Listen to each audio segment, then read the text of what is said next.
Olá, crianças! Tudo bem com vocês?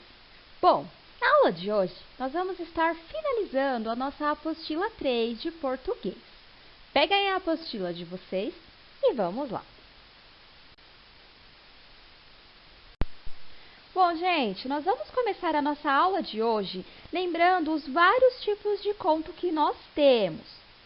Bom, nós temos o conto de fadas, o conto de magia, os contos populares, de humor, de terror e entre outros. O texto da aula Sopa de Pedra, ele é uma história que será apresentada um conto de artimanha, no qual os personagens, que podem ser humanos ou animais, eles utilizam-se de truques e espertezas para garantir sua sobrevivência, ou mesmo a vitória contra forças maiores que a sua. Então, gente, vocês irão ler esse texto de várias formas: alto, baixo, grave e agudo, de acordo com os movimentos do enredo do texto. E busquem imaginar o que seria uma sopa de pedra e como isso é possível. E se alguém já tomou uma sopa dessas, certo? E o que será que o cara quis dizer com sopa de pedra? Quando vocês forem ler o texto, não só esse como qualquer outro, vocês têm que prestar muita atenção em quem são os personagens e o personagem principal, onde se passa a história, qual o tema central do conto, o narrador participa da história. Então, gente, a estrutura do texto narrado em prosa, o parágrafo, pontuação e uso de travessão específico da escrita do discurso direto, no qual o narrador descreve as falas dos personagens da maneira que elas acontecem.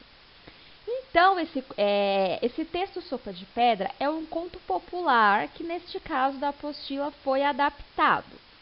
Depois de ler o texto, vocês vão fazer o estudo do texto, respondendo as questões de 42 a 50.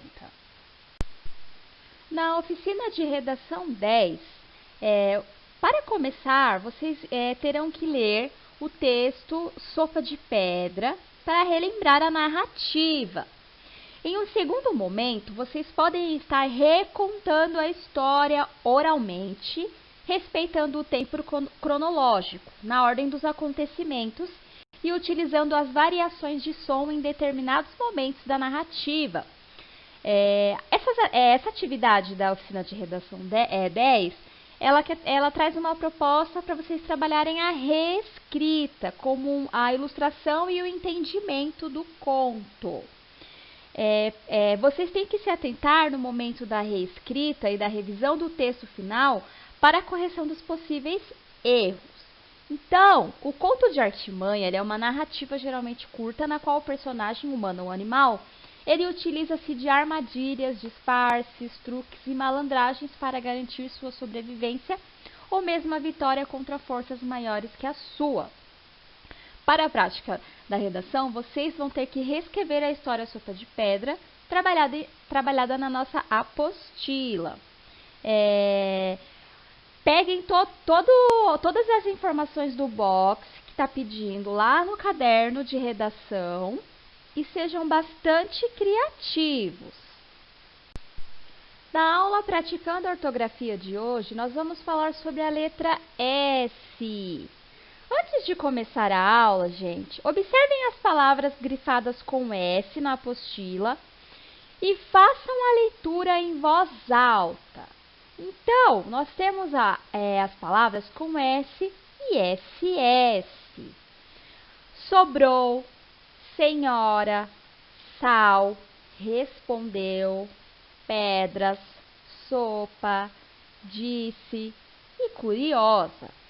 O S, ele pode vir acompanhado de vogal das seguintes maneiras: com 2 S e o A, que fica sa, 2 S e o E, se, 2 S e o I, si, 2 S e o O, so, e os 2 S e o U, su. Ou apenas com um S, sa, se, si, so, su. Ou então como as, es, is, os, us. Nós temos então alguns exemplos. SS mais vogal temos assado, essência, assíduo, osso, assustar. O S mais uma vogal, sarei, sereia, simetria, sopa, sucesso. E a vogal mais o S, pasta, peste, pista, aposta, corpúsculo. Então, nas atividades, vocês terão apenas que completar com as palavras com 2 S, saciaci sossu com 2 S, saciaci sossu com 1 S, e as, es, is, os, us. E respondendo às atividades conforme os exercícios forem solicitando. Lembrando que para a próxima aula nós vamos estar corrigindo toda essa apostila.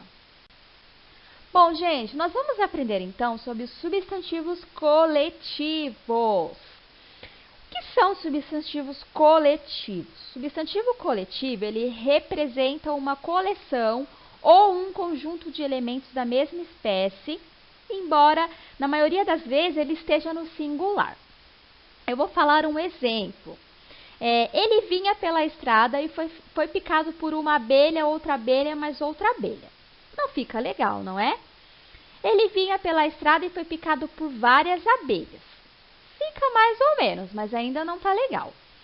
Ele vinha pela estrada e foi picado por um enxame. Então, gente, o substantivo enxame, ele é um substantivo coletivo. Para designar um conjunto de seres da mesma espécie, ou seja, as abelhas. Nós temos a seguinte frase: a multidão andava pela rua em protesto. Nevou muito na cordilheira.